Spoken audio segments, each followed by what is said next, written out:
Looks fake. You're scaring our daughter. I know, and I still don't feel better. Let's go. Come on, pick up. Pick up. Hello? Oh, yes, I came after you, but I missed the train. I'm sorry. We need to talk. Let's talk. Where are you? Right behind you.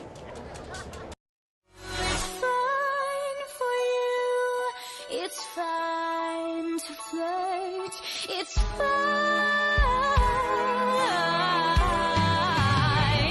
till someone gets hurt. How many times have I told you, stay out of my stuff? It wasn't me. It was to you. Can't prove it. Where are you two? Daddy. Sweetie, is he picking on you? She was in my stuff. Nick knows. He got dumped. Dumped. Yeah, I got dumped. She dumped me, and I'm over it. Okay, it was 6 months ago, guys. Get past it. I don't even know why we're still talking about it. Why is everybody looking at me? Maybe I'm one of those people that has always wanted to do it, but it's like a pipe dream for me, you know? And then you set it. You change your dreams, and then you grow up.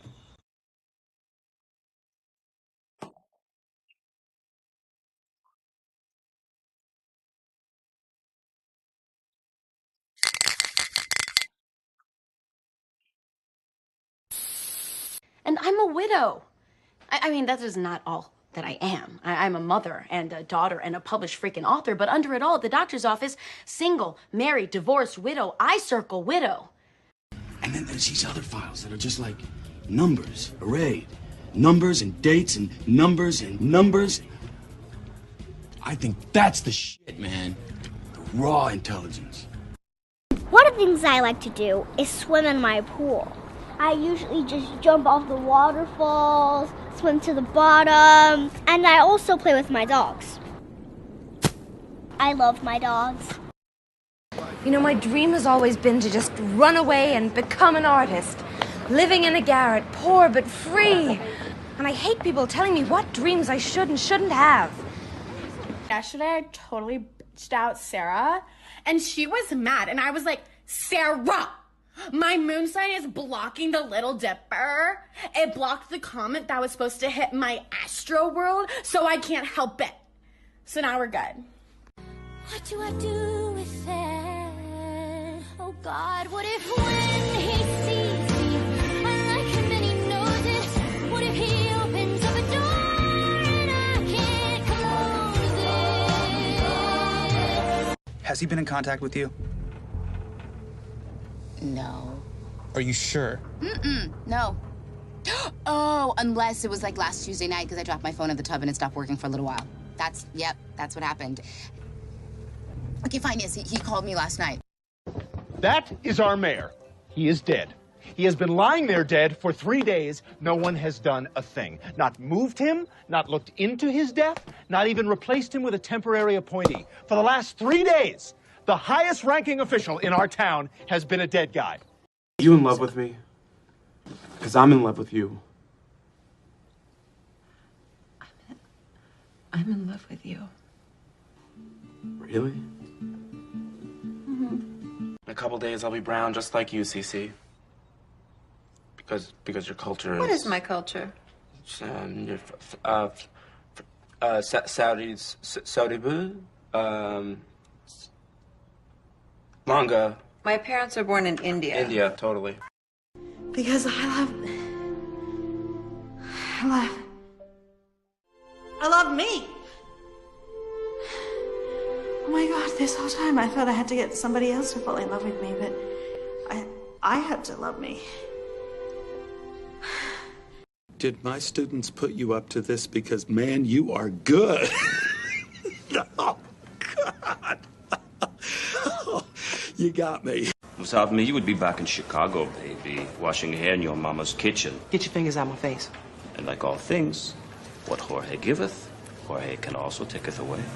I may have come close, but I never had what you two have. Something always held me back, or stood in the way.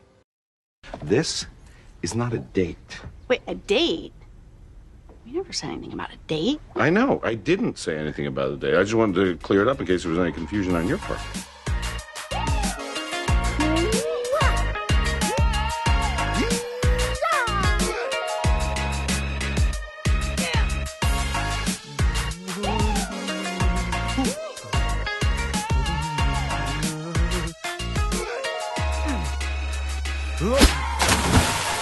Once the quarterback has the ball, he fakes to the left. No, he fakes to the right. He doesn't fake. He thinks about faking. He pretends to fake. I don't know where I am.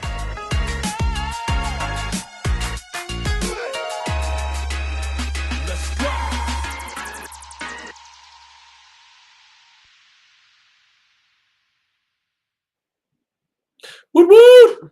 Okay, you guys have just watched AnimSchool's most recent student showcase. We're very, very proud of our showcases. We're very, very proud of our students.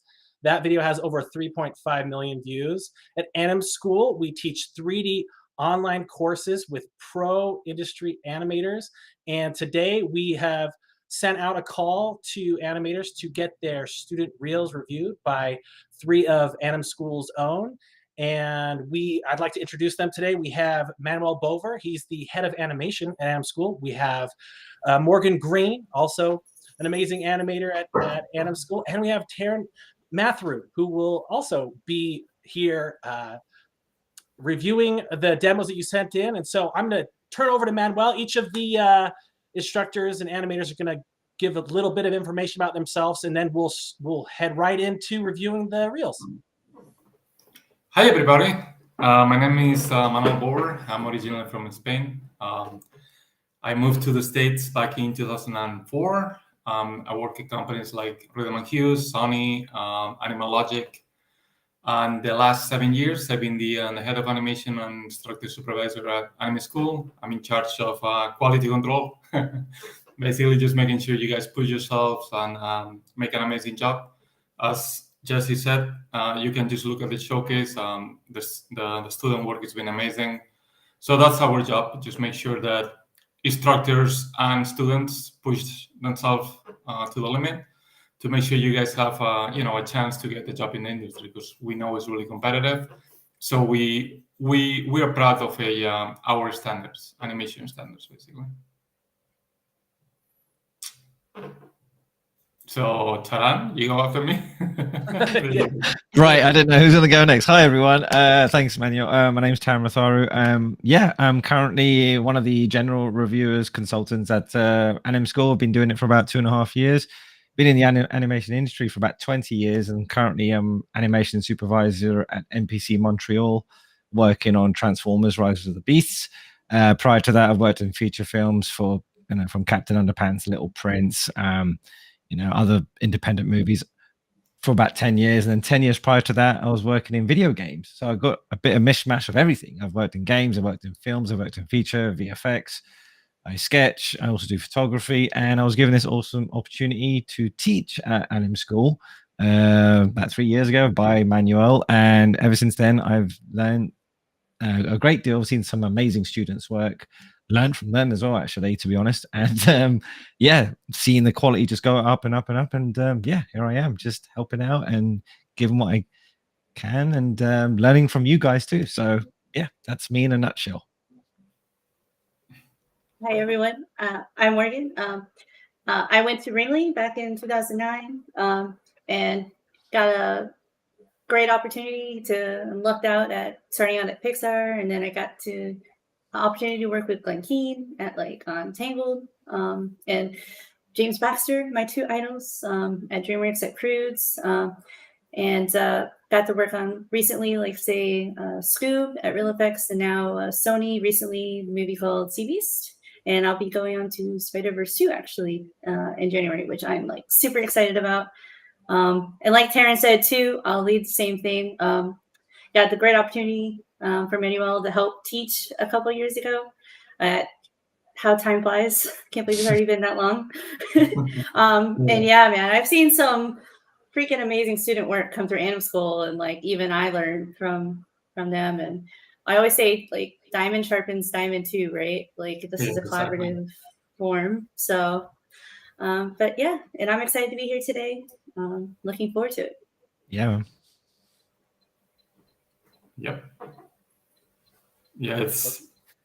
Oh yeah, go ahead. That's right. Well, so now we're gonna like switch over into the actual reel reviews, and Manuel, real quick question for you: what makes a reel stand out? What makes for like a recruiter looking at reels? What's the main thing that people are looking for? I think the three of us can comment on it. For me, is the illusion of life. You probably heard it. It's just magic. You need to believe that the characters are alive. They need to make you laugh, cry, right? That's the thing for me. Just it needs to have that spark of life, right? Like I don't want rotoscoping, right? I don't want copying reality. I want you to push reality, like show your own vision, right? Your artistic vision. That's super important, and show me that like that I can believe in the characters that I see, right? That I feel them. That if they were there with me, that's the main thing for me. The illusion of life, I would say. Yeah.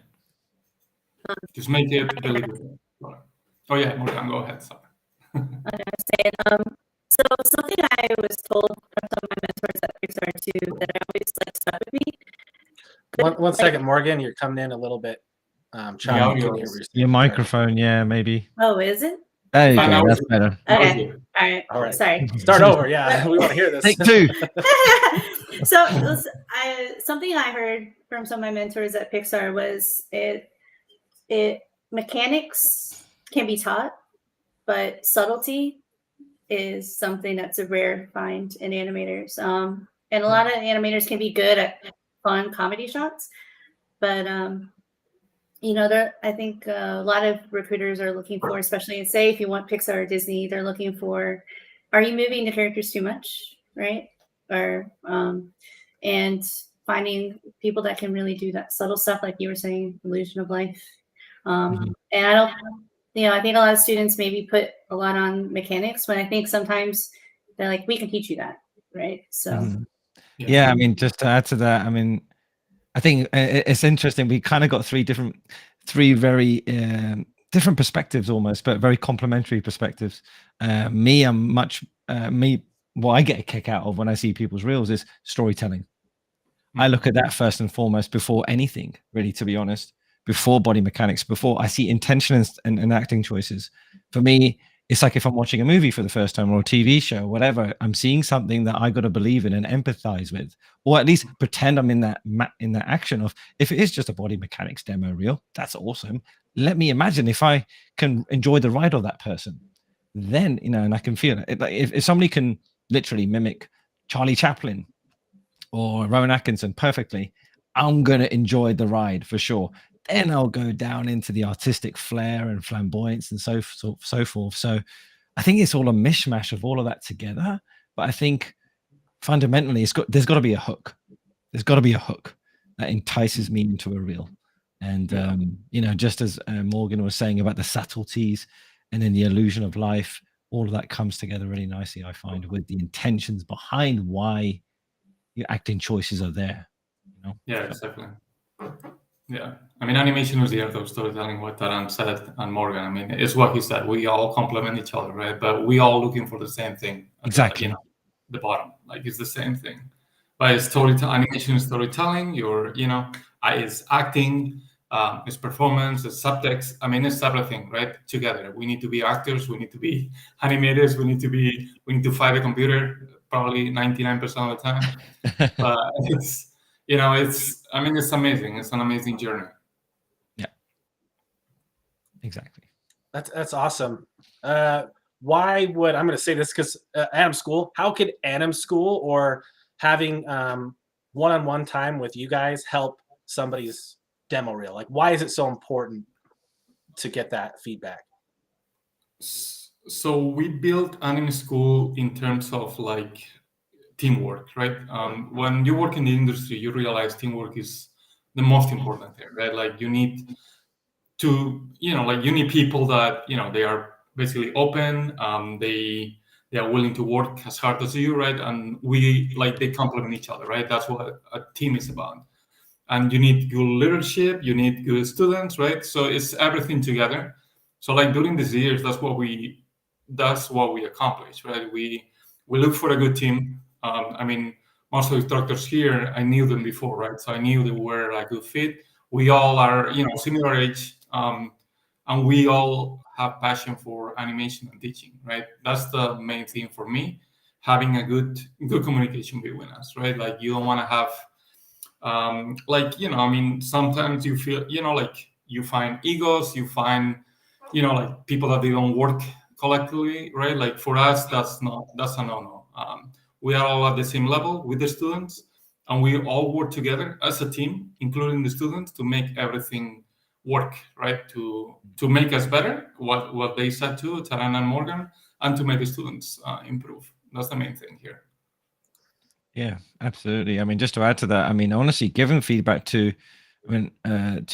portfolios is almost like the same way you got to approach your team members at studio, and it's a very good way to humanize the whole concept of how to give feedback and critique, and also constructively, and it's very important, to encourage that teamwork ethos with no egos. Just be yourselves, be humble, and we've been working for 20 years or whatever, and we're still learning off amazing artists now, and it's good to see their reactions on their feedback that we give, and it's a two-way system, so I think it works really well. I'm just going to interrupt before we totally start the streams. I'm just going to be asking you guys some questions from the stream.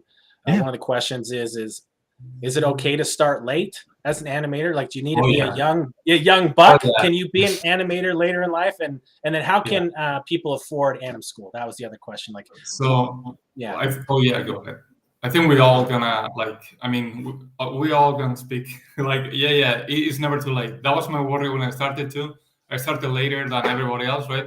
In Europe, in the States, when they are 20, they are already working animation, right? For us, we started later. That was my worry at the beginning. I remember my first job in the States, Real Hughes. The guy next to me, he was a doctor before, and his first job, he was 55 at the time. And that was his first job in animation. It's never too late. The good thing is, like, as long as you have passion and you're good, like, they'll love you. It doesn't matter. Age is just a number, believe me, it's true. And now that, I'm 30 something, like, I'm already like, I feel too old for animation. Yeah. Absolutely. And I think more remote work is available now too, eh? So actually that I can understand, excuse me, the reluctance perhaps of someone that's older to walk into a studio. It's their first job. I can understand the intimidation almost, which shouldn't be there. I totally understand. You should be yourself and be okay. But at the same time, if they do feel comfortable, there's so many studios out there that offer remote work now, and for people that are much older, they can definitely be comfortable with their families, etc., etc. So age is just a number, and it's become even more viable option for people that are older to join the industry. Yeah, and I just want to say, in terms of affordability, what's so great about AnimSchool is that we're hyper specialized. We have 2 different tracks. You can go through the 3D character track or the animation track. And I went to a traditional 4-year college. I had a concept illustration degree, which delved a lot into animation. And I just became a really into to generals, like a generalist. But at AnimSchool, you can really hyper focus on those skills that you need and prepare your journey to do that. And it's so you can do it from anywhere in the world. We have students everywhere, and it's so much more affordable than a traditional 4-year college. Yeah, it is expensive. I understand, especially for us from Europe, right? Like, we're not used to pay that much money, right? Because college in the States, I know how expensive it is. So I understand what they're asking. So, like, when we started, probably, Taran and Morgan they have a similar experience. Like, I was working 2 jobs when I was studying animation because I couldn't afford it either. So I had to work during the day and then study animation at night, right? So that's how I did it. The good thing is what Jesse said, is the cheapest. And it's still expensive, but like, as long as you're passionate about, for me, I work 2 jobs and then animating at night, and it's only 21 months, right? As long as you pass all the classes, right? But that's how I looked at it. I'm like, this is something I need to do. This is something I love. I don't care if I sleep for 21 months, 2 hours a day, right? And you will see good results afterwards, because, for example, I've seen so many students get jobs like from the reels they do, Like, so that money you invest towards a program is going to pay for itself. It pays for itself.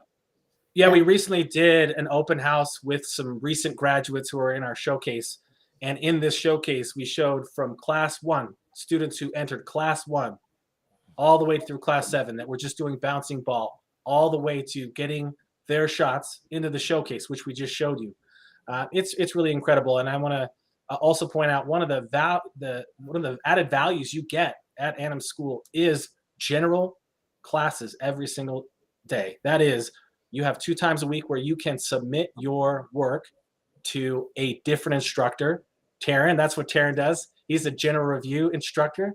So you can get an additional review a week. And we also, and this is something I do at AnimSchool, is we offer additional art classes so you get your honed in animation courses, 3D character courses, and you get art classes with the price of admission. So the value is so great for what you get.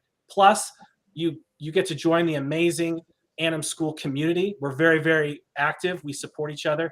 That last showcase, it's just like a bunch of friends. People are calling each other, Zooming all the time. We all just want each other to succeed. And with that, I think Manuel and Taryn, I think, and Morgan, I think we should start the review of some of the work that was sent in. We did have some AnimSchool reels sent in as well, but also we're picking from the reels that were sent to us when we sent out that call to submit. Awesome. Yeah. So what I'll do, I will share my screen. I'm going by the order of all the sync sketch links we got. So I'll do that. So just give me a second. Here we go. Sorry, I was reading Lottie's question that she's 55. It's not too late, Lottie. It's never too late. Just follow your dreams. Exactly. I know it sounds cliche, but it's true. And I'll just make sure everyone has access to the link here. Is that we can start the sync sketch session. So make sure Manuel has the link too. You good with it, Manuel? Or should I just play? Do you plan to annotate or just play? Yeah, so you can play it, and then Morgan and myself, we can, like, all the 3 of us just give feedback on. Sounds good. All right, let's hit play. Let's do this. Adam Goltzer, let's check this out, buddy. There's a bit of a gap there. Oh, it's buffering. It's thinking. Give it a second. I'll take a little bit. Let it think. Thanks, Sync Sketch. Let me hit refresh. Yeah, just refresh. Oh, Sync Sketch has gone a bit nutty. All right, you know what? I'm going to go to the second reel. Let's see if this helps. Yeah, that one is right. Oh, there you go. Okay, let's check it out.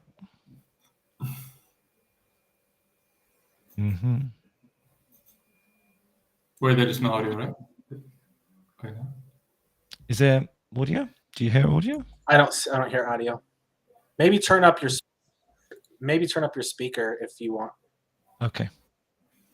Bear with me. There we go. No audio from me, right? Or is this me? That's a shame. It was working a second ago, wasn't it? It's live. That's why. Yeah, just reshare, I guess. Just in case. All right, let's give it another go.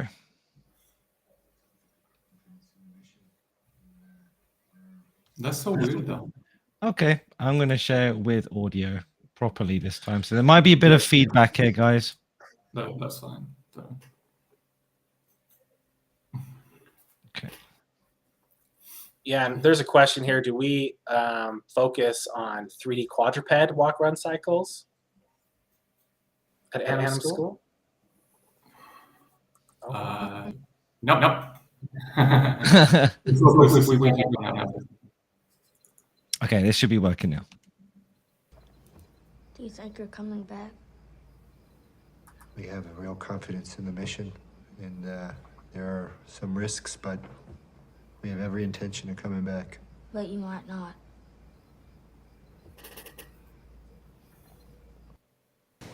Hey, what's up? Oh, wow! Look who's here! Look who's here!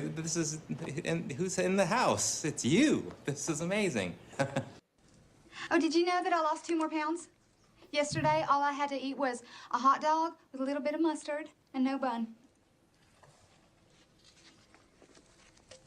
I think you can tell that I've lost some weight.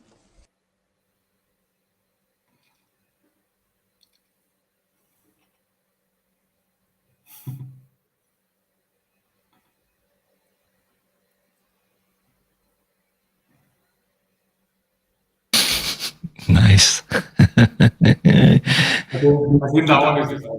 Yeah, I mean, the fact that you end it off like that is super awesome. Anyway, Manuel, what do you reckon?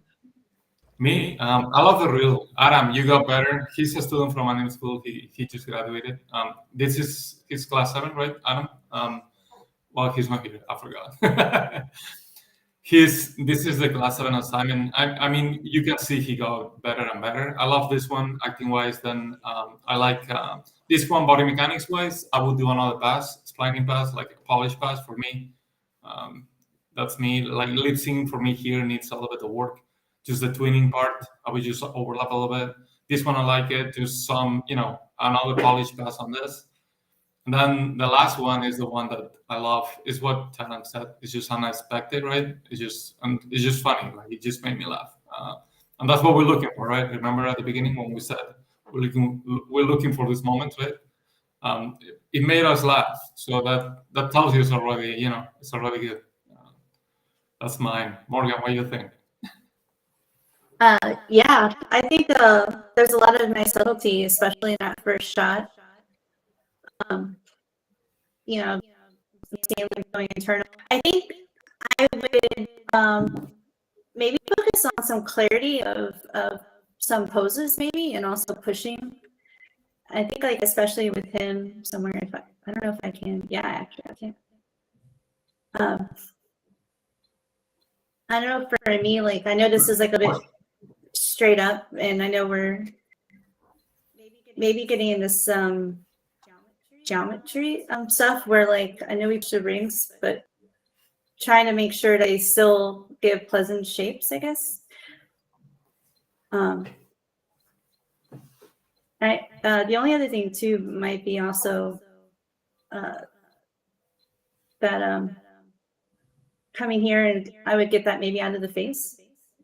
But I think I agree with everything you were saying, Manuel, in terms of making me laugh, and it has a nice diversity. We have some subtlety, but also some fun stuff and everything, which is also something you want to show. Your range of abilities. Exactly. Yeah, I agree. It's like the fact that this guy can do subtlety and broad motion is really, really cool. And yeah, I mean, what got me was the storytelling. I got it. So then after that, I'm like, all right, it makes me want to watch it again. And then now I can start looking at the artistic stuff, like the posing, like Morgan was saying, pushing that a bit more. Things like maybe, I like the fact that you are trying to drive an action from here and that dragging. You have got some nice opposite stuff going on there as well, which is really nice. Design stuff, I agree. This feels quite vertical. You can actually play with gesture lines more, maybe, perhaps. Things like that, just to make the design of the pose a bit more appealing.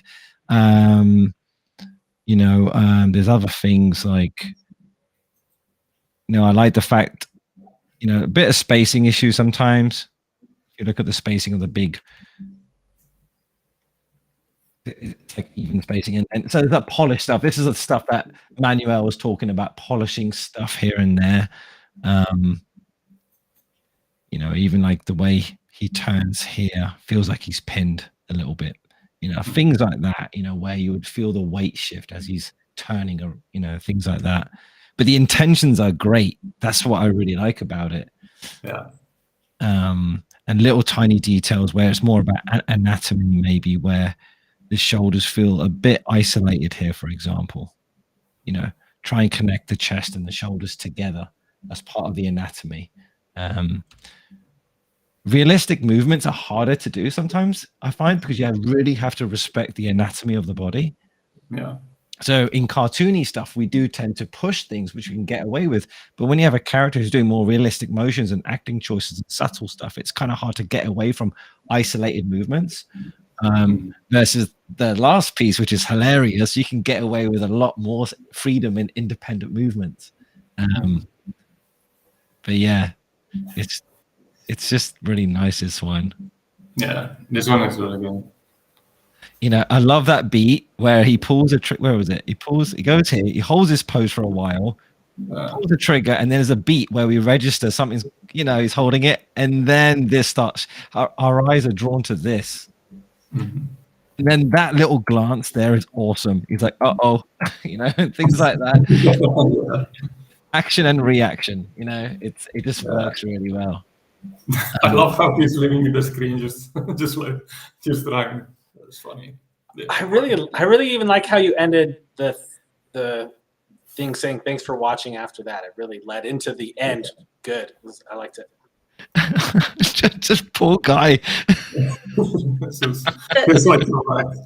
It's like everything goes fast, but it's all clear, and it's like this perfect beats and clarity. Yeah. And we're laughing because it's something that probably could happen to us, right? Like when you laugh, it's because is what they said before. You identify to that, right? Like you're like, yeah, that probably could happen to me. You know, that's why it makes it funny, right? Exactly, and it reminds me of Mr. Bean. I don't know why this would happen to Mr. Bean, like putting a turkey in for Christmas in the oven and it gets stuck on his head. You know, things like that. It's really well done. Something I always tell my students, like, we don't want the audience feeling for the character. We want to put them in the shoes. So like the fact that you were saying, Manuel, like that would probably happen to me. Like he successfully did that. Like he put you in the shoes of that character. Yeah, exactly. This one's very subtle and nice. Yeah, it's a strong one. I would say maybe just if I'm, you know, maybe a partial beat. I like the fact that you're trying to design this part of the face, but this part we need to feel it follow through a bit more, perhaps, you know, a bit more asymmetry, things like that. Otherwise, if I was going to be nitpicky, it looked like he might be just slightly not cross-eyed, the opposite. Why am I brain this way and this way. Wall-eyed. Wall-eyed. Wall-eyed, yeah. Yeah, you wanna focus.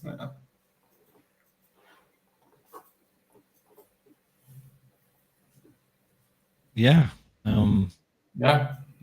We could go on forever, but that would be unfair to everyone. Yeah. Exactly. On to the next one. Good job. Yeah. It's really good stuff there. But in terms of acting choices, you definitely got a wicked range of choices that you can do: subtlety, broad, natural, and cartoony. That's really cool, man. Exactly. So, all right, I will now bring up the other link. I will bring it in here. Just give me a second. All right, let's see if this has sound. Yes, it does. Okay, I want to mute myself. And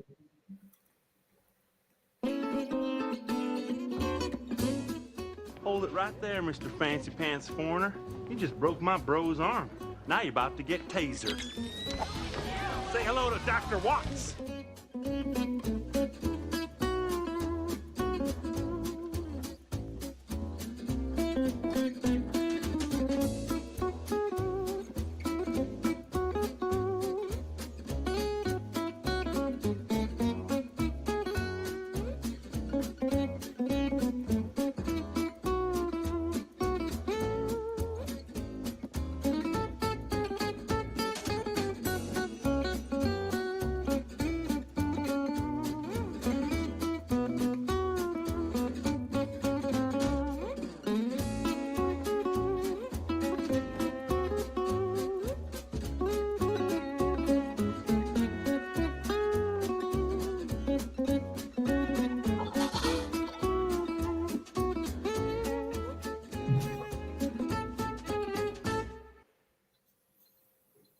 Awesome.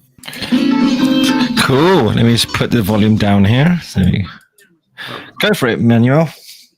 Okay, so first of all, I think your foundation is pretty good. For me, first, the overall feeling that I got is just like you just need to push yourself a little bit out of the comfort zone of the, you know, like the cliche, like take, right, the funny gag. Like I would go for what Morgan was saying before too, like more like act, like you need acting, right? You need some what Taran was mentioning before, storytelling, right? Like a little bit more complex shots, right? That shows that you can do, you know, like that you can apply or your all this knowledge, right? But you need some acting stuff because right now, like what I see, body mechanics wise is fine, but the shots are a little bit short and they are a little bit basic to me. You know what I mean? Like simple. Like you can push a little bit more, right? Like even for this shot, like it's a good body mechanics wise is good, but like you want some background story, right? You want some personality, character, right? Like you need that subtext, you need that story behind it, what's happening, why it's happening. Right now, it just feels like really cliche and really simple to me. And I would just go more in depth and just push a little bit more, get out of that comfort zone, right? Like the first one was good. Like I like the idea. It's just, you know, like it can be pushed a tiny bit more. The problem with, I like the guy in blue, right? The problem with her is just, it just needs a little bit more appealing. The character is not your fault. It's just the character needs, you know, like some appealing design, I guess. But yeah, like it's just, oh yeah, Taran, go ahead, dude. I'm just playing around with posing. I don't know, pushing the different poses. I'm like, oh, like getting really extreme, you know. And what Taran is doing too, right? Like you need to experiment and push as much as you can and try different ways always. When you work on an animation piece, like the mistake that we see, most of us, like instructors, they can probably tell you about it. It's like the students, they just focus on something, right? And then it's really hard to come out with new ideas, right? Like for me, when I work, even if I'm in polishing at the end, even if my shot is done, I'll still try to find newer ideas to make my shot better. Makes sense? So like, I'm not afraid to change things. Like that's what Taran was doing. Like you always need to be able to like change on the fly or try different ideas because maybe your shot is going to be better, right? That's what I was mentioning at the beginning. Just get out of your comfort zone a little bit. That's the thing. And if I can interject a question for all of you guys, I think this is a good one. Any idea what they, as in recruiters, look for in an artist, the show reel? What content should be in there to get them noticed? So what makes a show reel stand out? When you have a sea of show reels, what's going to make you stand out from the rest? So I guess it's basically what we said before, right? Like that spark of light that, you know, like you need to make us believe everything is alive, make us, you know, enjoy it. Like the storytelling, what Taran said, what Morgan said, it's that combination of that, right? Like you want to see students or people that apply, you want them to push. That's basically what I mean with this reel, right? Like basic exercises, animation is fine when you start. But when you want to apply to companies, you need complex stuff. I'm not telling you like a 2-minute shot, right? I'm telling you acting. I'm telling you, you know, like what we were saying before, different range of abilities. Basically, that's what we want to see. I mean, to add on. Oh no, I think to add on to what Manuel was saying is getting specific with your characters, right? Like, and I show this to like my students, even in my class too. And I'll show, like, I don't know if I'm dating myself, but back in the day, Pixar did these Wall-E bumpers. And it was basically, I tell my students, these are basically your assignments, guys. And it was like Wall-E coming across a hula hoop, right? And he would play with the hula hoop or like playing with the ball. But they did it so entertaining. It's like if Pixar can take a simple idea, like and they're basically your assignments, look at how they treated it. Look at how they handled it. And, you know, like they say, dress for the job you want, animate for the studio you want, right? You know, if you want Disney or Pixar. I think I got Pixar and Disney because I was very Disney-esque. I mean, I got into animation because of Little Mermaid stuff. So it just, I guess, and don't have like any effect stuff. So, like trying to go to Weta is going to be a lot hard for me, right? But to get onto specificity, like, so saying like this guy right here in this shot, like, what is this telling me about who this character is in terms of this pose and what he's doing, right? Like you can get into like what Manuel was saying, like get behind why are we watching this? What is this character going through? And like, even from that very first frame, like kind of give us an idea of, in terms of that pose and specificity. And I think that's going to make people's reels stand out. I mean, I don't know if Manuel or Taryn, if you guys have thoughts on that. Yeah, I mean, basically, just off the bat, to start off with, I think the reel has some really nice stuff, but there's some moments where we don't necessarily need as much as what you've got, because we can clearly see, like, I think you're more comfortable in the more organic, naturalistic movements of things that versus something that's more specific towards storytelling. This I appreciate what you're trying to do. I understand, like, for example, as Bill Haller, as we know, Manuel, and one of my supervisors on Scoob, the first frame on any shot is the most important frame. It establishes the moment. Now, one tip I would give, generally speaking, when you're cutting between shots for the first time, is hold the first pose or the first frame for at least 12 frames or 18 frames. Let the audience digest what they're about to see, unless you have a break cut in between. So when I started playing this for the first time, the fact that you're still in this pose is great, but he's already moving and doing something. So I didn't get quite enough time to digest what's going on. And then I'm playing catch up from there on in. So I have to repeat it again and again so I can understand.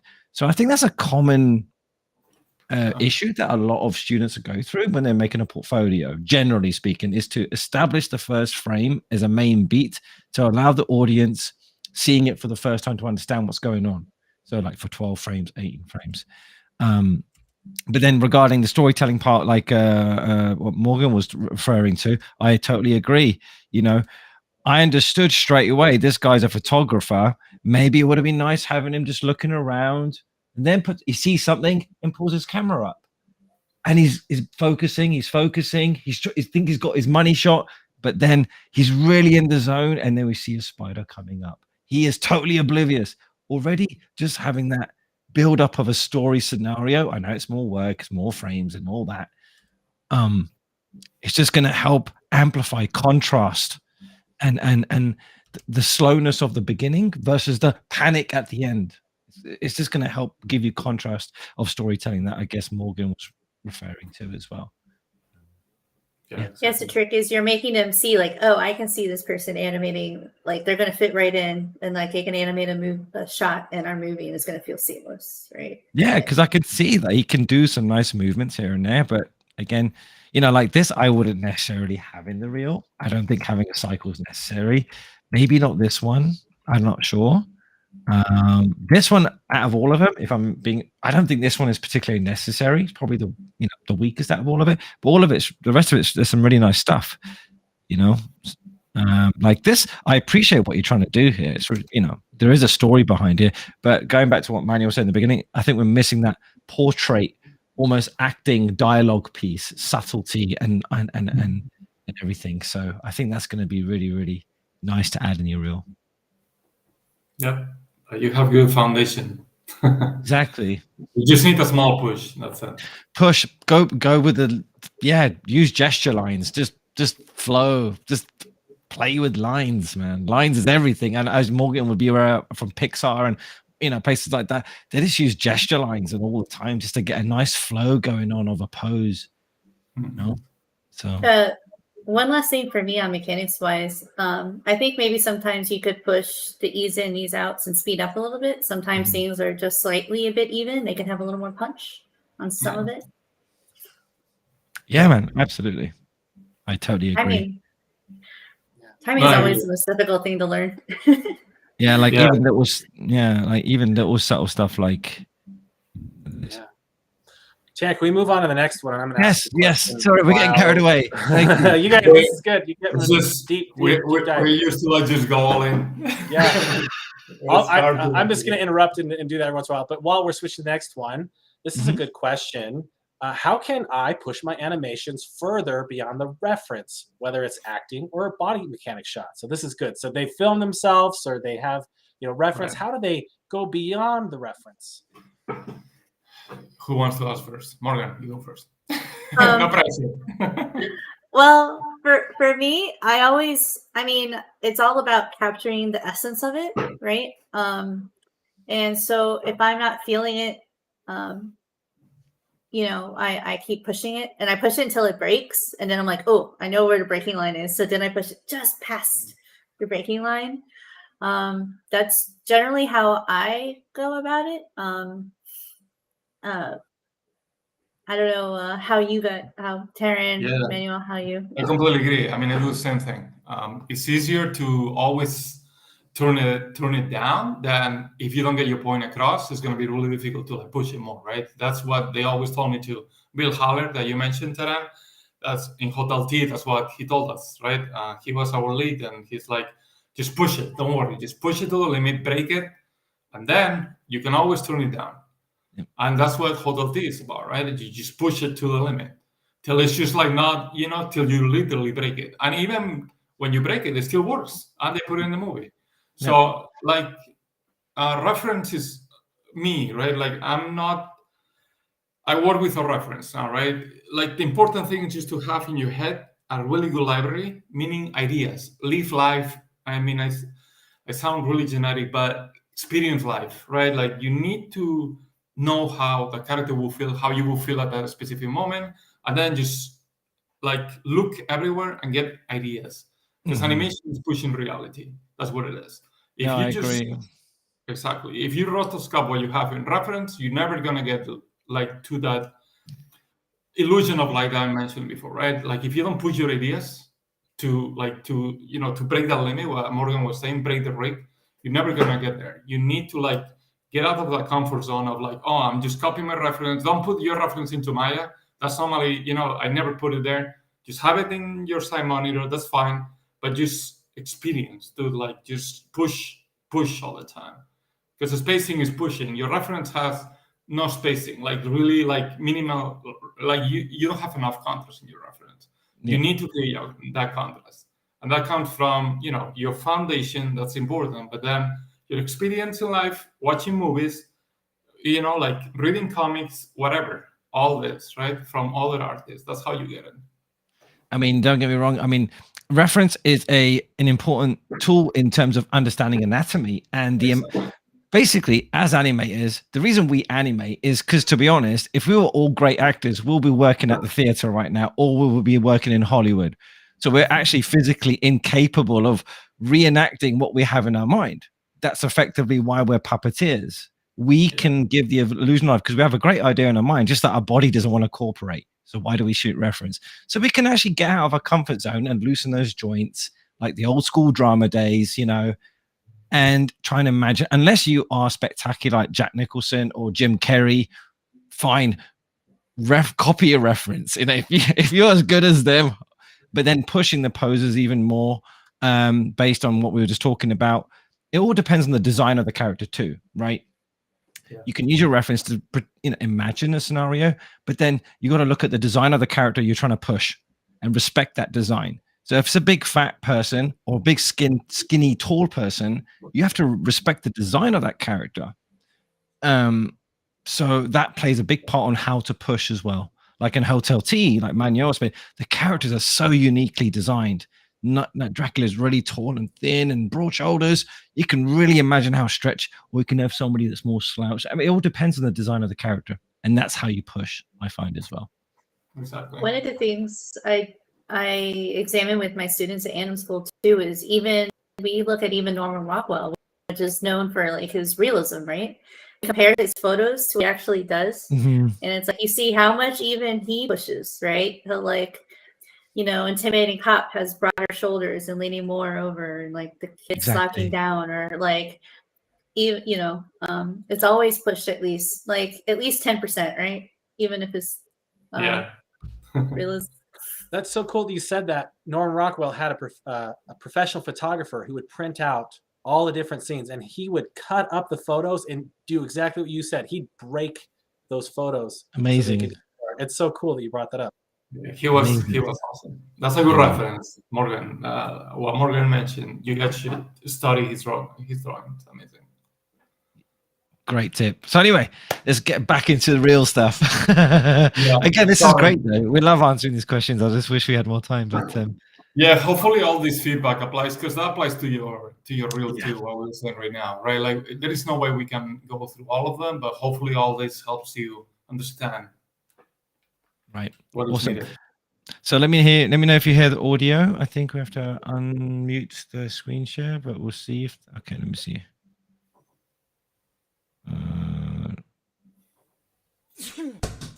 Yeah. Your grandmother? She was killed in battle. I don't hear any audio here though. I can hear it. Try again. Your grandmother? Do you guys hear any audio? Yeah. Which battle? Which battle? Well, there are so many. You've heard of the Battle of Kreplach?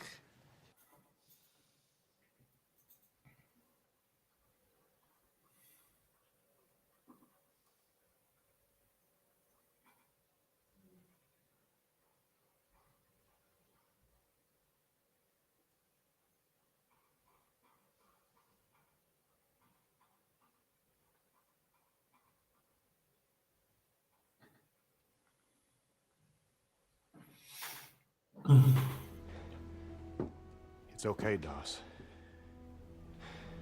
There's no shame in this.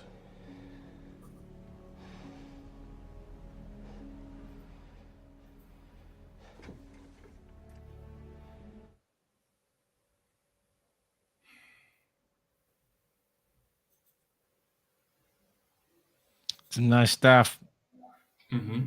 Yeah. Cool. Well, for some reason, my audio disappeared. There we go. That's it. That was really nice stuff. Yep. So, what do you think, Manuel? So I like. Let me see. Do I have the link right there? Oh, right. Yes, of course. I do That way apologize. maybe- No worries, man. Because that way you can just look.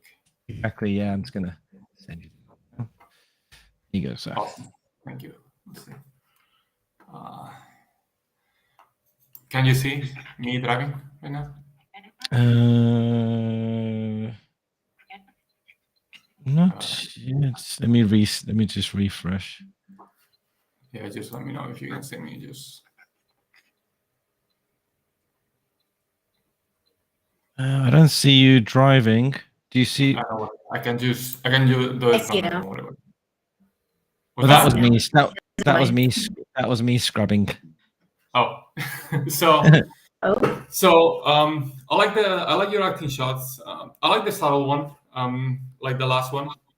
The last one one. when- Yeah. I remember seeing this in the general reviews. It was really well done. It's what Morgan was saying before. I think subtle animation is the hardest animation to animate well, right? I think this one, the only problem I saw on that one is it felt weird that his hand, the one in the boat, was always like hanging, like just in the air, right? Like I know you're looking for overlap, but if you're trying to like reel a fish, right, and you're trying to push, I would hold it with two hands, right? Like not one hand. Like I mean, it's fine a little bit at the beginning, but then you need to focus on the action. Like why is that character? Like what's the like why is he pulling, right? Like he's trying to get the fish, right? So like I would use both hands, not one. So you need to keep that in mind, right? Like for me, that one, class 4 one, that's the mistake that I saw in the story. So that's why it didn't attract me as much. The rest, I like them. I think, this one I would take it out for the beginning of the reel. I don't think you need it.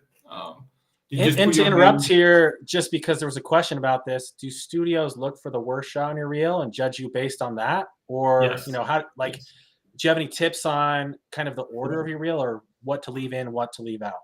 So yeah, that's why you get feedback to have like a even level, right? Like you can be as good as your best shot and as bad as your worst shot, and that's the problem, Like as long if you have one bad shot, they'll look at the bad shot.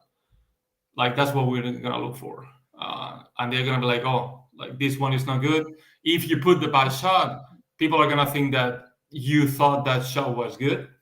So that's where they're gonna be like, oh no, they're gonna skip your reel basically. That's So you almost have to become a curator of what is good and what is yeah, not. that's why you get feedback, right? Like that's the important thing. Like you try to get your shots at the same level, because if you have like this per level, like that's gonna be a problem.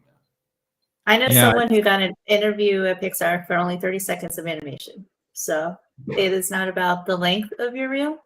And they all know that they all know that you're gonna have bad shot, or well, not necessarily have bad shots, but that not everything is always going to be at the quality of your reel. But they're expecting this is your best stuff. So when you do have bad stuff on there, so definitely think about quality over quantity. And I was always told start with the bang and leave with the bang. Yep. So Exactly. And to be honest, Bharat, honestly, I mean, I appreciate the first shot. What? But the problem is, unfortunately, I think your actual posing is really good. It's just the spacing's off. It just feels slow. Like it's supposed to be. I see why he was supposed to go smack, and then he suddenly spins into this pose. I mean, that's the whole idea of this hilarious intro, right? But I think it just felt a bit. This pose is nice here, but then it takes you forever to get to here, and then this all motion feels a bit slow.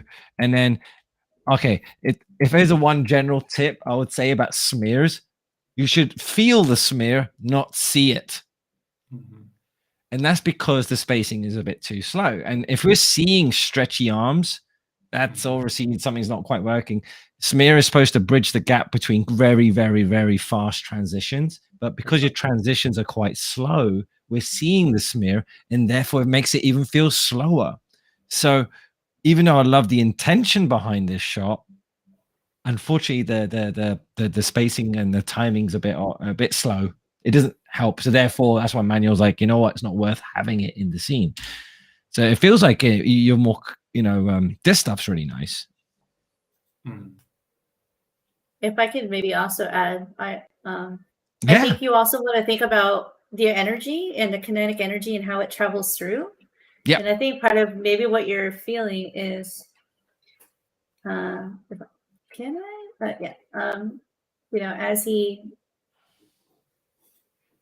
he goes down, but then it seems like he kind of, like, I would assume that he would actually come down and go around this way, as opposed to come down and then go back the other way. It just kind of feels like the energy doesn't follow through. Yeah, so it follows. Yeah, absolutely. So maybe he'll swing his head down this way and then maybe spinning the other way. I don't know. Yeah, it could be quite interesting. Yeah, absolutely. What I would do is, like, basically what you guys are mentioning, just bring it towards the screen, right? When you work in 3D, you need to play with perspective. That's the biggest mistake I see with students. Like, you don't push perspective enough. Perspective is motion. What Morgan was mentioning, she was mentioning James Baxter. He's a master of perspective. And that was 2D.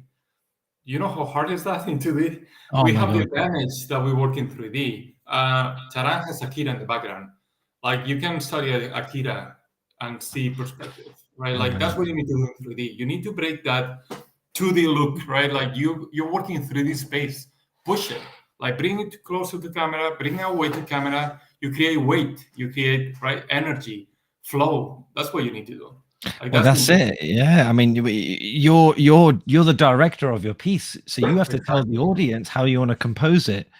And then also the other thing is also making sure you're pushing and posing, but respect in 3D space what the posing's actually true and not cheating off camera. I always try and treat each posing as part of the treat each pose as a sculpture, pretty much. Exactly. That's the biggest mistake that I see from a student. Like, they don't push perspective enough. It's like you just get used to, like, well, my character is here, it's gonna stay there the whole time. Like, you need to push a little bit, right? Like what I was mentioning before on, like, get out of your comfort zone a little bit, right? Like, just push it. Don't be afraid to push it. Never. Like, just enjoy it. It's your vision, right? Like, just be, when you work, it's not gonna be your vision anymore. Just enjoy it while you're a student. Believe me. Just take it. But I like this. I mean, he has pushed. Like, I really like that. I mean, your stronger pieces are your last two. Exactly. Yeah. Like, okay, let's go. Let's go to the next one. No. I know this is great. This is really good. I'll just say this is my favorite. One of my favorites from the reel. Just something about the beats and the timing just really sings, and he really did put time poses. Yeah. It's just the arm. The arm for me feels weird, especially here. It's like, why you would have the arm there? Like, well, he's grabbing the boat, right? No. He's just hanging loose. His arm's just hanging loose. Why, like, for me, I would try to like grab them with both hands, right, to like a better silhouette right there, and then just like counter with your pelvis, so you get a nice curve to counterbalance and don't fall, right? That's what I'm doing. Right? And this is a really nice subtle piece. So yeah, we'll move on. This is good job. Really, good job. Good job. Good job. It's looking good. Yeah, awesome job. All right. Next up, I'll just get the link. Here we go. Place it here, and I will also hit play.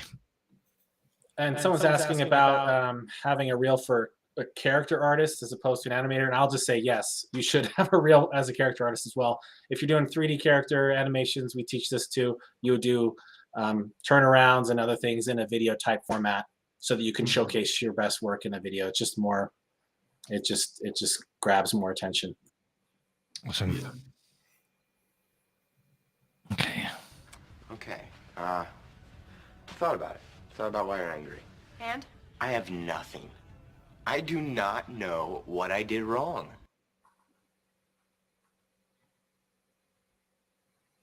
I'm gonna tell you something. You don't get these lines right, I'm gonna blow your brains out tonight. All right? Every day I pray that I died that night. Do you understand?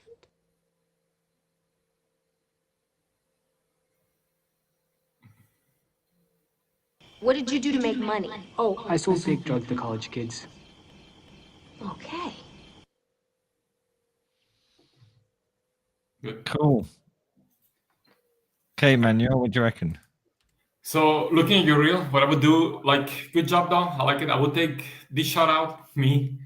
I think like this shot is the weakest that you have. Like, I don't know if the one you did, that one was the one you did earlier in the classes, but like for me, lip sync needs work.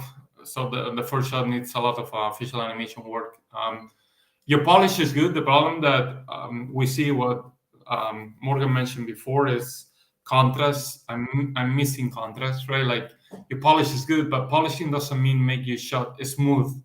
Polishing means make your shot, right, like work with contrast, flowing, right? So like when students polish, they just over polish too much. Everything is just completely even, right? You lose that contrast. So like for me, polishing is like keeping that contrast. I'm making it work.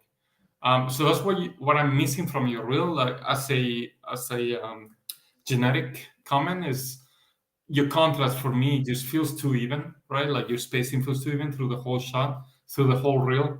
Like I would just like find moments where you can hold poses longer, when you can just like, snap faster. Like that's for me the main thing. I like this shot. Body mechanics wise is really nice. I think the other one, you don't need it when, the lioness is yawning, right? I don't think you need that one because you have this one. You're already showing that you are good at quadruped stuff. You only need one shot, honestly. And for me, the first one is just a little bit, weak compared to the rest. I like your polishing on the rest. It's good. Yeah. But this one, yeah, I would take it on. Yeah, no, I'm more. I mean, do you mind? I'll go, and then Morgan, whatever. I'm trying to coordinate. Yeah. But yeah, I agree. I think sometimes people tend to try and compensate with a lot of body movement just to compensate for facial. That's the issue. If you're trying to get this, the way you're deliberately framed a character, this, I'm supposed to be looking at this first. like the eyes of the beholder, the souls of the character. And I think when you're moving the body a lot, like you see with my hand, you're going to get distracted by the whole movement, and I can't focus on the eyes. So I think there's unnecessary body movement when we can just replace that with just more intricate, subtle, intentional expressions that support the acting choice. So maybe something like that would help serve this better. This, yeah, nice. Quadrupeds are hard, and it's nicely done. And I think in general, maybe your in-betweening's a bit soft in moments. I think there's too much movements going on. So maybe you're favoring the key posing in certain beats, especially when a character's thinking, and then go when you need to go. This was to me more apparent on this particular one, where it seems like it feels like she's doing the same movement 3 times, where she could have just held one pose. Every day I pray, and just almost acting within a pose instead of constantly moving throughout it, and then just deliver when she needs to deliver. So things like that I find is another example where body movements have compensated for facial performance. And I think we could have just gone the other way around, perhaps a little bit. And I agree. You don't need this one because you can animate quadrupeds really well. I could see that.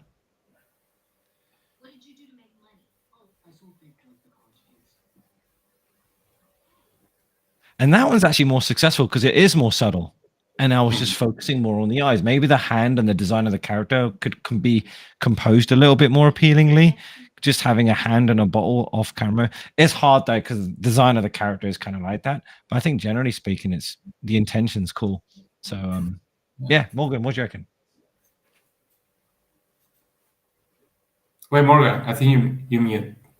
Yeah, sorry. Yeah, I agree a lot with what you're saying, Taryn. I think this is probably one of the more successful ones. I would like to see, though, especially when she looks down here, I don't know if maybe part of it's just her being really slow and even when she comes up, but her eyes kind of die for me. Yep. And so some keep alive, maybe some timing stuff. And then, like, if I was go from here to here, I would like to maybe see just a bit more contrast in the change of her facial expression. Like I always think, and I was going to make this point on another shot, but I guess it's an overall point of like, what has the most punch in your shot, right? Because you got small, medium, and large, and each shot's going to have one big punch, right? So like you really want to nail the end to make sure you feel it. Yeah. So like, especially here, like at the end, and sometimes like one of my favorite shots of all time is the door shot where she's like, everyone's seen Finding Nemo, I'm assuming, right? Where that famous shot at the end where she's begging him to stay. She's like, but I'm home, right? And then like the most impactful is when she's like still and doing nothing, right? Exactly. So, but always making sure you have that payoff, that that part of that shot that has that, got it. And something, I don't know if it's delay, but I also was like, I maybe would like make sure like face. I always like when I don't see the faces and they're in there, I'm like, I always get distracted by like I want to see. Yeah, and it's almost like this is transiting with that as well. So if we don't like either you go full 3/4 or full profile, or just like, just maybe it's like an in between right now. It's either here or there kind of thing with the posing. So maybe you could see the eye or don't see the eye. Yeah. As I remember Tony's. Yeah. Sorry, go. No, I was saying like even for him, I would like to cheat his face up a little just so I could read his face a bit. Yeah, like, I agree. Just his eyes. Just he's a black mask already. You don't see his eyes. Yeah, and it even this shot, and I think also composition is very important as well when you're staging your shot. And I feel like when there's a lot of dead space here and here, and I'm just it just feels a bit off. We're photographers as well. We're director of photography. We're directors. We're animators. We're doing a lot of stuff that we have to consider about storytelling, the rule of thirds on camera lenses, and what should be in shot. So things like that, where you compose and frame a shot, has to be intriguing enough where we avoid dead spaces to a degree, and not because I'm almost expecting some person to go, "Hello, hi," just waving there, maybe in the background. I don't know. But I think compositionally is going to help. And just lastly, like Manuel was talking about perspective and 3D posing. I think this is an interesting example. If you're seeing this in Maya or whatever you're using, I think it's going to be Maya anyway. Making sure the character's not off balance. This post was a little bit off balance. Like he could just almost fall. Just by having his leg a bit further out helps. Little details like that just help making sure that the character is always in balance is always a good thing. Yeah.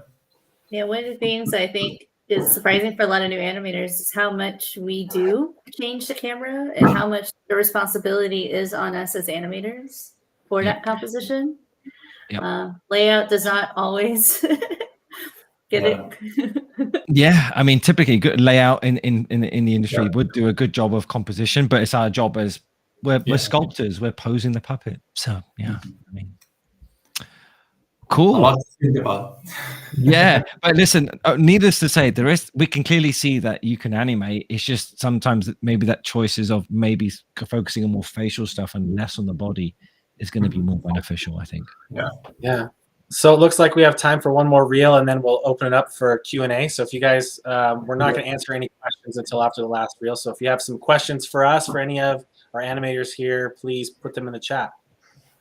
All right. Okay. And then we just send this to Manuel as well. All right.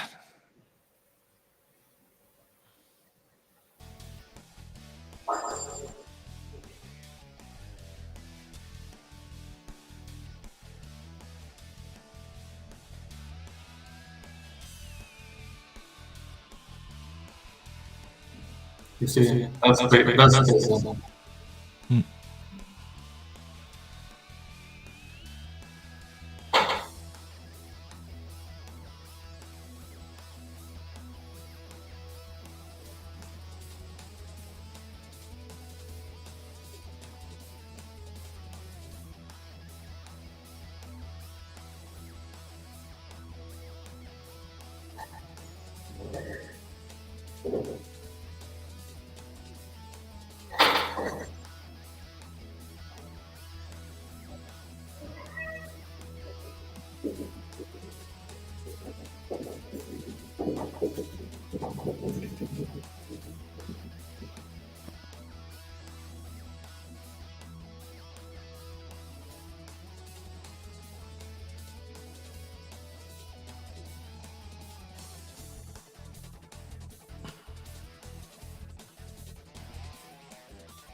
A lot of work.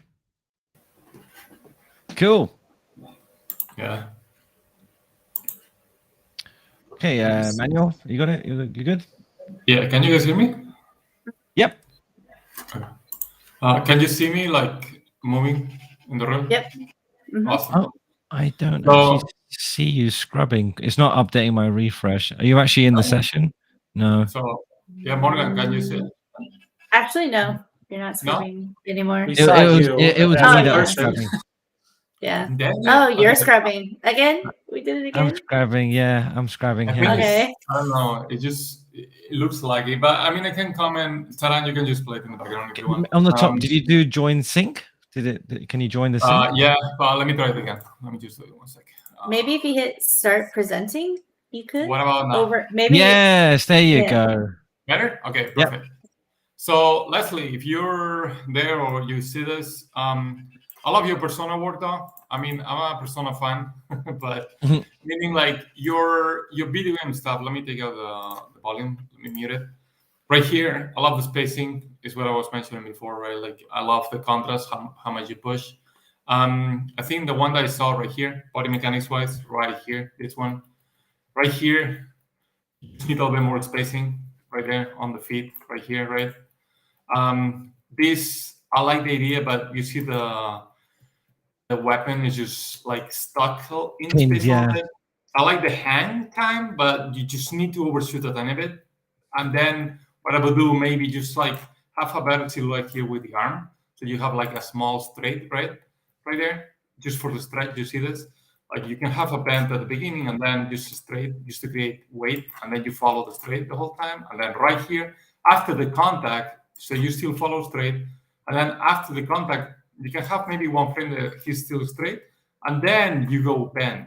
So right here, you create that, you show a little bit more force. But I mean, your fundamentals are there. Like then right here too, you need some polish, right?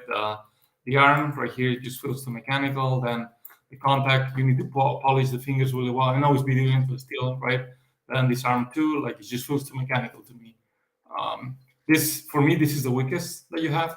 I love the idle stuff, body mechanics wise. They are working really well. I love this part. I love the idle right here. Like all this for me is really good, right? Like I like this piece that you had before, right? Yeah. I love force right here. Me being me, I would push this a lot, right? Like just like maybe like more curve. Like I would follow the curve for a little bit longer, me, and then right, like still here, and then I will go into straight later, right? And then right here, this is fine, I guess. Then the part that I saw, this was fine. Just here, I'll push spacing a little bit. I know you push it really well. Then right here, you see like this is pretty even to me. If you follow her ways right here, all this, you can see the spacing is the same. I will go from here. My next frame will be probably like this right here, and then you have the hang time, and then you go into this, right? And then right here, I will go for a better silhouette because that's your adrenaline moment. That's how we call it in animation. That's the main, the main focus of that piece right here. So like I would go right here, you see that sword just tangle it. I would just get into the pose sooner, like right there. And I will hold that pose for longer. So you have that moment right there, and then she stops him, right? So you create force. That's what I would do right here. Because like you have a really nice pose here, but it's just here like one frame and it's blurred when she's holding the sword with two hands, right? So I will hold it for longer. All this will be the pose for me. Like I will hold it for probably 8 to 9 frames, and then the stab, right? But it's really nice. I mean, I like the force and the rest, like the contrast that you have here.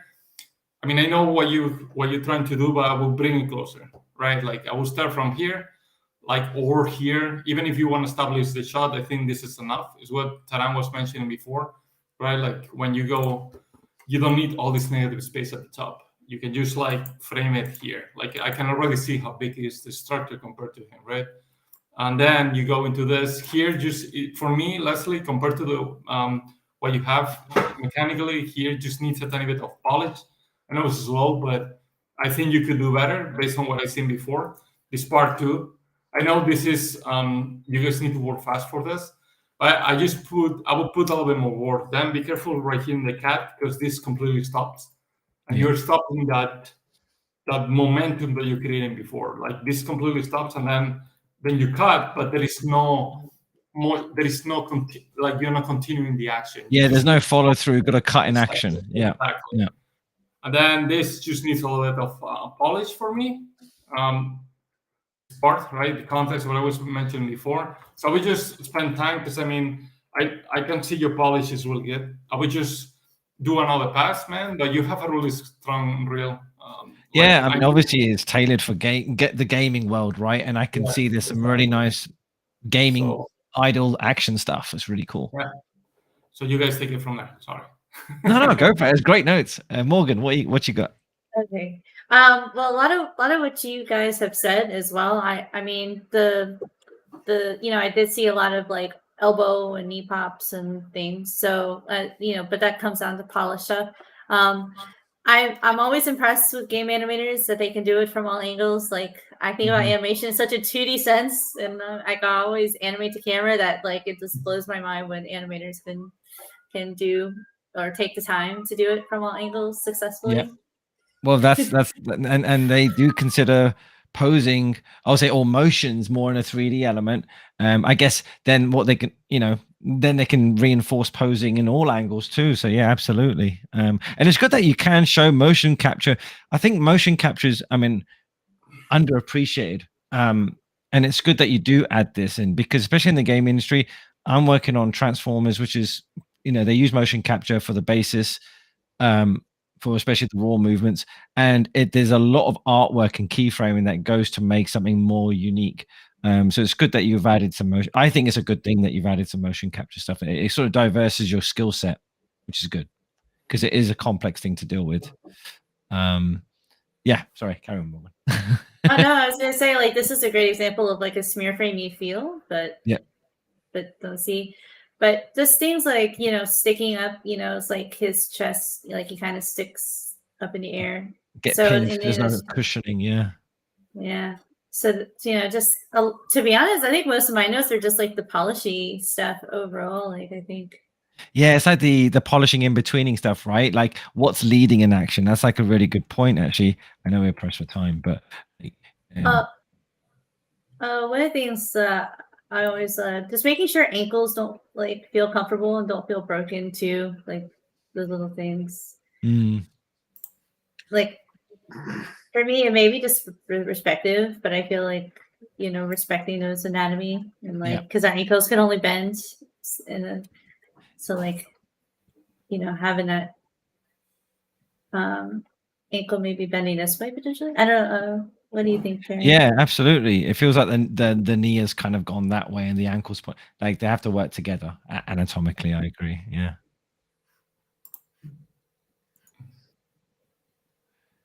And then let me just reset the zoom. There we go. Oh, sorry. Yeah. That's okay.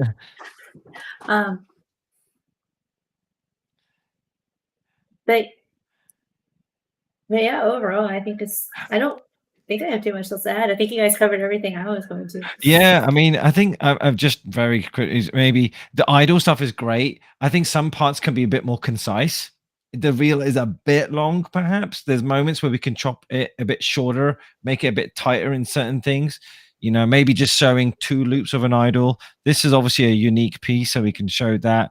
Yeah, having this tied to camera,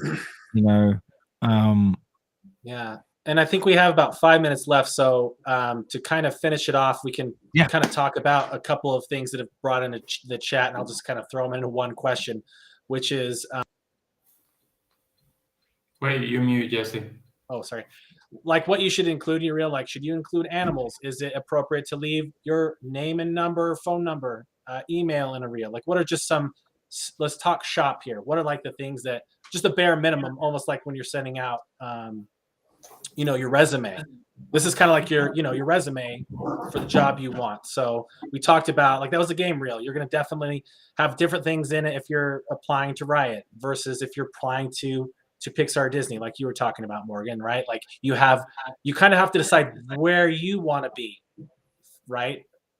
Mm-hmm. Yeah, no, absolutely. I think, well, think about where you're applying and how would they receive it, and you do tailor for where you want to apply.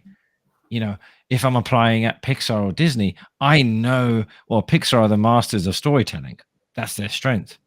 So I know my reel's got to have some really empathetic storytelling moments. They are sold more with intention than beautiful arcs. And yeah, arcs are nice and body posing's nice and design's nice. But I think for me, correct me if I'm wrong, Morgan and Manuel, I think they do look at storytelling as they got to be enticed, versus somewhere like maybe, I don't know, Sony. Maybe they look more at the broader sense of motions, perhaps. I don't know. Yeah. Pixar is definitely all about the sincerity of the shots. Disney is all about timing and appeal. Like Disney, super tight timings and all appeal, even more so than Pixar. Yep. And I remember back when I was at Disney and Pixar and stuff, I was like, oh, look, it's Sony. But like, because I didn't have any cartoony stuff and it was all High with the Chance of Meatballs and like Hotel Transylvania, I never got a shot on those movies. But I'm like, I want to try cartoony. Yeah. But yeah, I think Also in terms of putting like your info in there as well, it's like you definitely want to give them a way to contact you on your reel. You don't want them to have to look far, or like look up your website again or something. Yeah, don't put your Instagram though. Just put your email. Just be professional about it. Don't put Instagram. Yeah. What is the most? Oh, sorry. What is the most common mistake you see in reels that leads to studios passing on an applicant? Sound too loud first. If you put music, like distracting music, they'll turn it off completely. That's the first thing they do. They don't want to hear the music. They don't want to hear your, like they'll turn it off. That's the first thing. And they are not going to hear anything. They just care about the animation. They don't care about your music. So that's the big, like the biggest mistake that I've seen. And I think my biggest advice is just don't put music. Just put in the background really, really low, like really low. And just focus on the animation. Don't distract. Another one, lighting. It doesn't matter if you shot this lighting or not. Like as long as the animation is good, it doesn't matter. It's better to like have it not have lighting. If you don't know how to render your shot, just don't render it. Just put it. Like don't, because if not, you're gonna make it distracting. That's another thing that students do. They try to like put lights to make it look prettier, and they just distract. They just like put shadows in the face, and you're hiding your animation. Like you're showing your animation, not your rendering skills, right? So like, just forget about it. If you don't know, don't do it. Like just I mean, a nice basic. If you can't render and stuff, and you want to do a viewport 2 play blast, just all you have to do is put an anti-aliasing, bit of ambient occlusion, and you're good to go. And maybe some color management. Yeah, 1080p. Just don't forget that. Kind of like my art. 1080p, of course. Yeah, the res. I'm going to just jump in here and say my art teacher always said you can't polish a rotten egg. So just if you got the best lighting in the world, if the animation's not there, it's not going to do you any good. You're just polishing. You're just polishing that rotten egg. That's what you're doing. One of the things that like actually even kind of surprised me, but it makes sense, is like not going too overboard with the production of like kind of alluding what you're saying, Manuel, but like these big fancy openers and like all this stuff and like fancy transitions. It makes it seem like trying too hard potentially, and it feels studenty. So apparently less is more. Just basic slides. Don't do music. Don't do fancy transitions like they just want to see your animation. Was probably one of the biggest things. Yeah. From the chat, what 3D animation book would you recommend a person who has only studied visual communication? Illusion of Life. The Illusion of Life. Illusion of Life. Richard Williams, Animator Survivor Kit. Second, yeah, for sure. No brainer.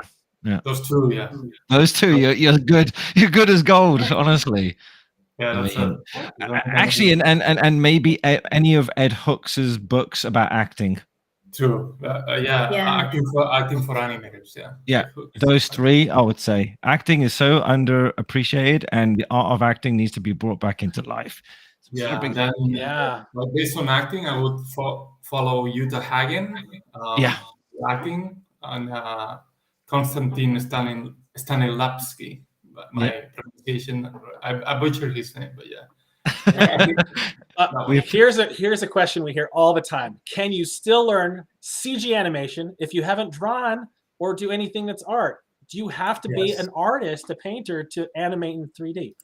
Yes, you can. Yeah, of course. You can. I mean, you can have the greatest sculptors, as long as you understand anatomy. I do think, even if you can't do life drawing very well, as long as you can get the flow of the drawing, the feeling of the drawing, it can be a 30-second drawing, as long as you understand anatomy and body language, whether it be a stick person, because I'm not a great illustrator. It takes me more time to do it. I mean, Jesse, you're a fantastic painter. I mean, you're really good at what you do and everything. But, as long as you understand the ideology behind 3D, I mean, you can sculpt like a clay sculptor and think of it that way. That is the amazing part of Maya, right? But the caveat, like kind of what you're saying, you have to have the eye, right? Like, and I always said, and like I know when I was a young animator, I may not have done it right, but I knew something was wrong, right? And and I would just sit at that computer until it was right. I would let me try this, let me try that, and then until I found it, and then I'm like, but like I think it is important. You got to have an eye. You got to like and trust your instincts on knowing when it's wrong, and like keep searching. So Absolutely. Yeah. This question's specifically for Morgan. When you say Pixar is all about story and sincerity, can you elaborate? Like, what should we do if the short story versus sending them a reel with multiple shots that have nothing to do with each other? So how do you, if you're trying to like go to Pixar, how do you do that in such a short reel? How do you show that story and sincerity? Well, I wouldn't say the shots have to be connected, but I think you have to have the context of the shot. And like I was saying before, it's not sympathy, it's empathy, right? You don't want the audience feeling for the character. You want the audience in that character's shoes. So if you can put that, a recruiter in that character's shoes, and they're like, or the people who are reviewing it, I think you've done a job, and that not necessarily needs to be connected. It's just making sure that context of that shot is clear when you open it, right? That first frame, you're like setting up who this character is, what the scenario is, and why you're watching it. Exactly. Yeah. Like I said, I know someone who had like a 30-second reel, which is like what, 3 shots, 4 shots at the most, and like, just specificity and clarity of each of your shots. Yeah, I think exactly. Yeah, here's another question. Is it cheating if we put our reference in Maya? No. No. I mean, it's not cheating, but it limits your vision. It does. I agree with Manuel there. It's a funny old game, this one, because I see people animating. Listen, your workflow is your workflow, whatever. Me personally, I'm old school. Whatever. I put my reference there on the side. I just bookmark my key poses, redesign them, and then never look at it again until when I want to look at polish, details, texture, little noise, little detail, and then not look at it again.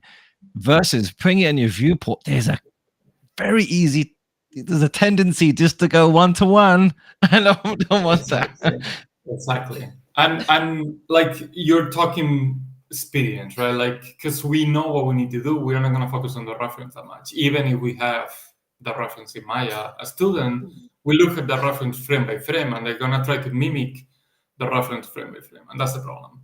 It's going to be rotoscoping at the end. They're not going to focus on performance, acting, right? Like pushing reality. It's just going to be, well, I'm doing this, I'm going to do this here, right? And that's the problem, because you don't learn, right? And you don't apply the concepts that you learn like on your class 1 fundamentals, right? The 12 principles.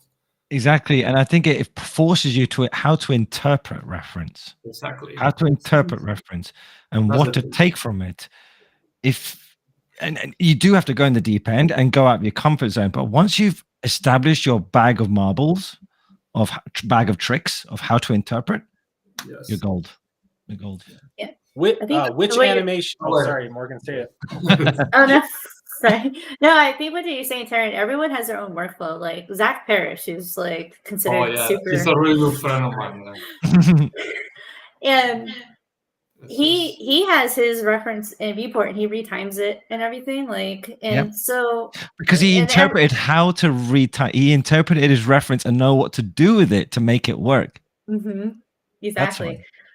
And I know for me, like I would usually thumbnail first, then do reference, and then I would get little magic from reference, and then I would re-thumbnail that. And go from there. So find your own workflow is basically the answer. Go with the flow. Whatever makes you feel good, that gives a really cool result. The end result is all that matters, no matter. That's right. Which animation job is in the most demand right now? If you guys can answer that, that's a tough one.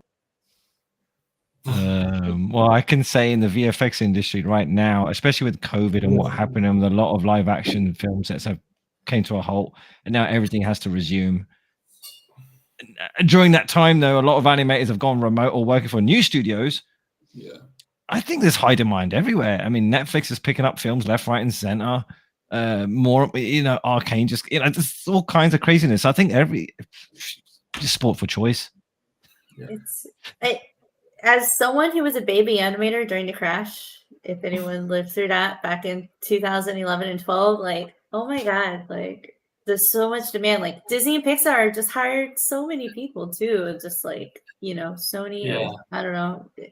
Like, I don't think there's been a better time to get into the industry. I don't know how you guys feel, but like just looking at the opportunities. Yeah, last week we just had our AnimSchool graduation. We had animator Tom Bancroft come, and he said he believes he was part of that kind of golden age with The Little Mermaid and all those films. He said he believes very strongly that now is the best time to get into animation, that we're about to reach a new golden age. And I believe it. I 100% believe him. Yeah. And you know, obviously, with our school as well, we're trying to almost condition them, getting them ready for that job, right? And being able to work collaboratively with the team and your team members, and you know, it is much more collaborative now and respectful in the workforce industry nowadays as well. So I think you're spoiled for choice, and it's gonna be great, and even working remotely. But I think for someone that's starting off, it's always good to work in a studio, 100%. Like get involved with people. So socialize a little bit.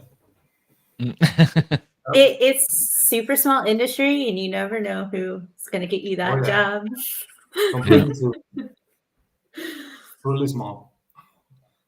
Well, guys, thank you so much. Thank you, ArtStation, for letting us do this live stream. We loved. Sorry, we couldn't get to all your reels. I know. I know they were so We'll good. We'll do another one. We'll do a second. We'll do another one. We'll do that. So go head over to animschool.edu to learn more. And we're very, very excited to be here with you guys today. Thanks so much, everybody. Yeah. Thank you. Awesome. Thank you guys for joining. Yeah. Bye-bye, everybody. Bye. Bye. Bye.